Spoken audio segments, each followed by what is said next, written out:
let's review this game. This has been a victory, 80% accuracy, a performance close to 2000, but two mistakes, two missed key moves. So let's see what happened.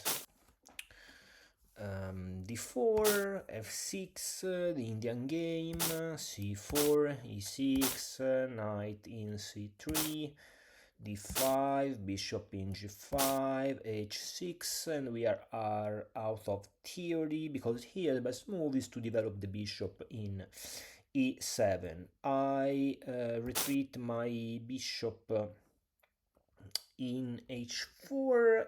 Even here the best move apparently is to trade the bishop for the knight. So for some reason the best move here is not to recapture by the queen,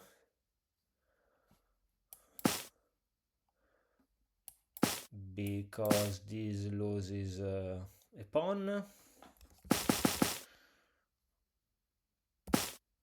Okay, and instead if this black has these double pawns,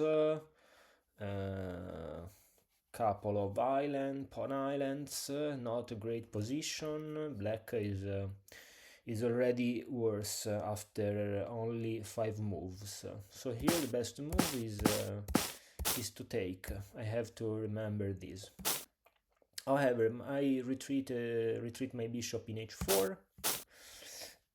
Black finally develops the bishop in e7, and I develop my knight in f3, c6. Now I capture, and I push my pawn in e4. Pawn takes, knight takes, attacking the bishop. Bishop goes back to e7, and here I push my pawn to c5. The idea is to create an outpost for my knight. Even if it is true that now that d4 pawn is very weak. So here black develops the knight in d7, I develop my bishop in d3, another move by the knight in f6, and here I decide to capture. Black captures back with the bishop, and now I have to be careful because that d4 pawn is attacked twice by the queen and the bishop, but is defended only by the knight.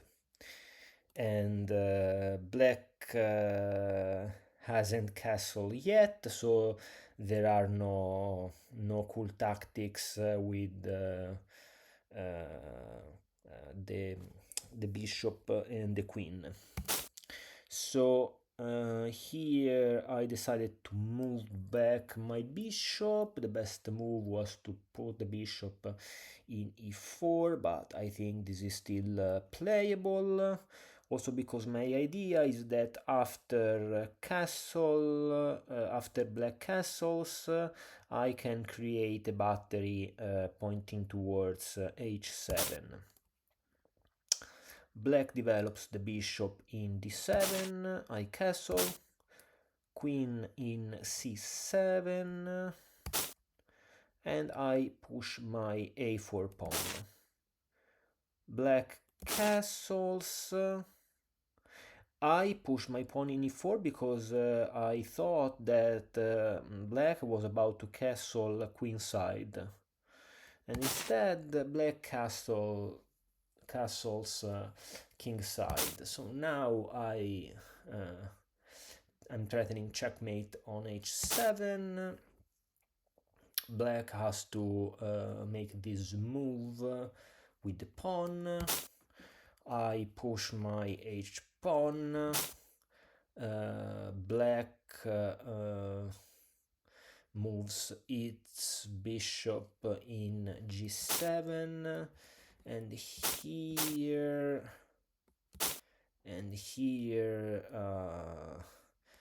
and here I played a stupid move because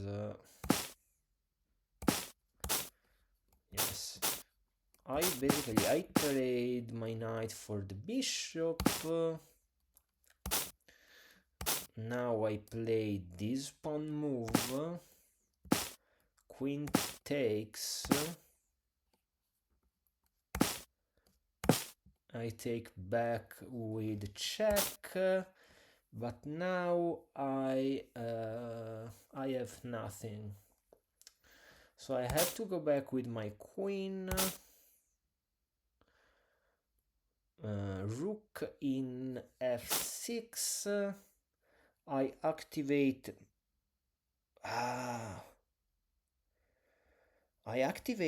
my rook in d1, but here the move was to lift the rook in a3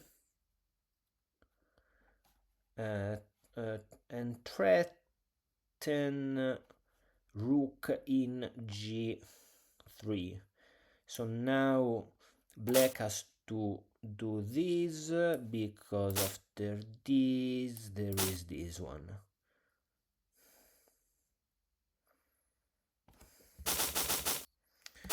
So here I missed the key idea.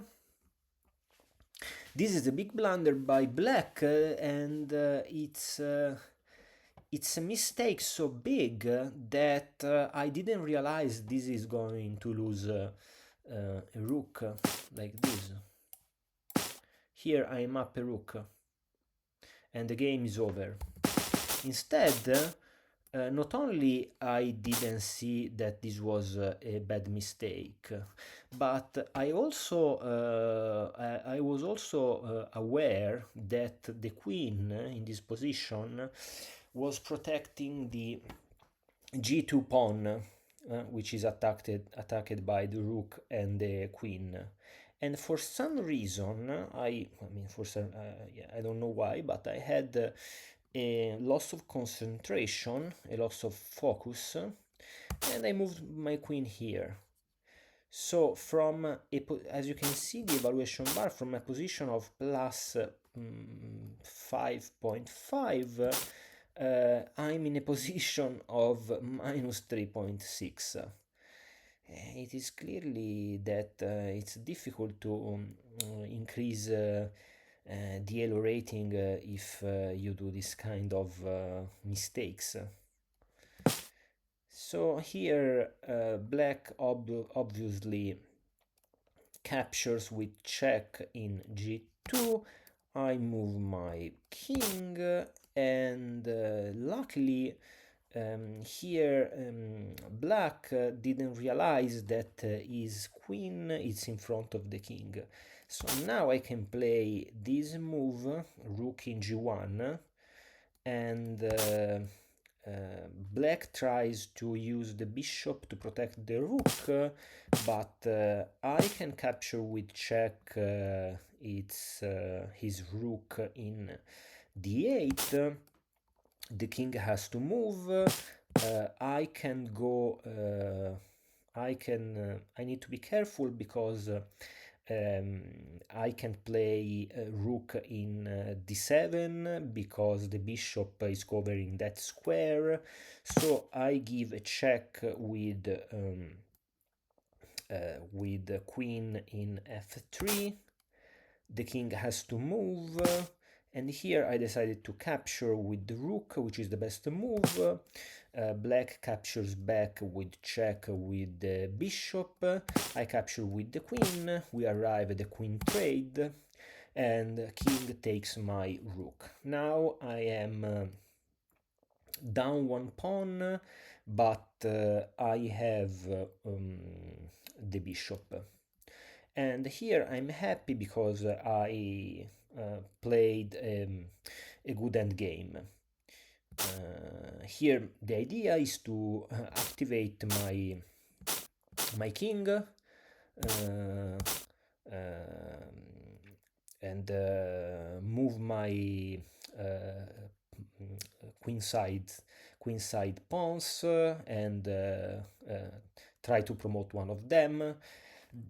Black has a pass pawn on the e file, but I'm not worried about that because I have.